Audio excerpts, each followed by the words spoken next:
ওই তো কানু চুপি চুপি চলে যাচ্ছে, আমার চোখ ফাঁকি দিতে চাইছে।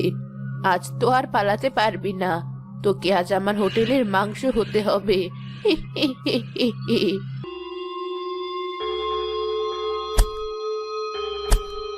কানুর মাংস কাটা শেষ, এবার ওকে আমার মশলা দিয়ে রান্না করার পালা।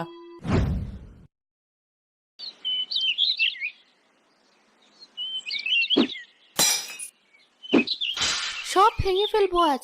চাল নেই, ডাল নেই, এসব হাঁড়ি পাতিল দিয়ে কি করব? আমি তো বলছি এনে দেব, মাত্রই তো শেষ হয়েছে। তাই বলে সংসারের জিনিস এভাবে তুমি ছুঁড়ে ফেলবে সব? তুমি তো জানো আজ কদিন হলো ঠিক মতো কাজ পাচ্ছি না।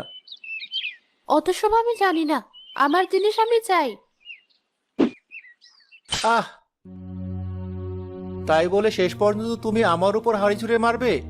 কোনোদিন আমি তোমাকে কিছুই বলি না, তোমার সব রাগ আমি চুপচাপ সহ্য করি, কিন্তু এটা আমি মেনে নিতে পারলাম না। চললাম আমি।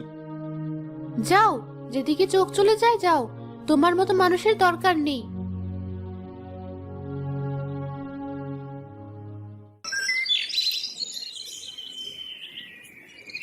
ভাই, ওখানে অমন ভিড় কেন? পাশের গ্রামের মোড়লের লেঠেল এসেছে কাজের লোকের সন্ধানে। বাহ, মেঘনা চাইতেই জল। গিয়ে শুনি একটু কি বলে। আপনাদের মধ্যে থেকে কেউ যদি রাস্তা সারার কাজ করতে চান তবে সে আমার সাথে যেতে পারেন। আমি আমি করব কাজ, আমাকে সাথে নিয়ে যান। এই রবি, তুই কি পাগল হয়েছিস?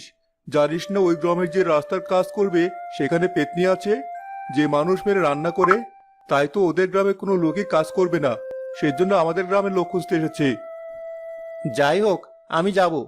রোজ রোজ বউয়ের হাতে জাটার বাড়ি খাওয়া থেকে পেত্নির হাতে মরা বেশি সম্মানের। তোর যা ভালো মনে হয় কর, আমার বলা দরকার ছিল তাই তোকে বললাম।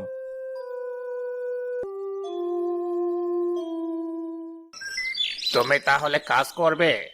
আমাদের কিন্তু আর কোনো লোক নেই, তোমাকে একা একাই করতে হবে।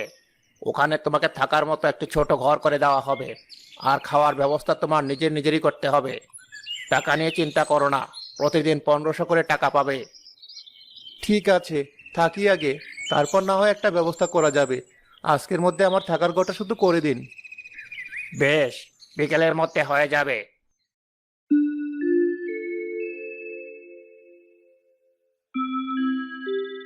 অল্প সময়ের মধ্যে ঘরটি বেশ ভালো করেছে। আজ কোনো কাজ করিনি, খাওয়ার ঝামেলাটাও করব না। কাল থেকে কাজ খাওয়া সব করব। এখন শুয়ে পড়ি। গ্রামে দেখলাম এক নতুন ছোকরা এসেছে।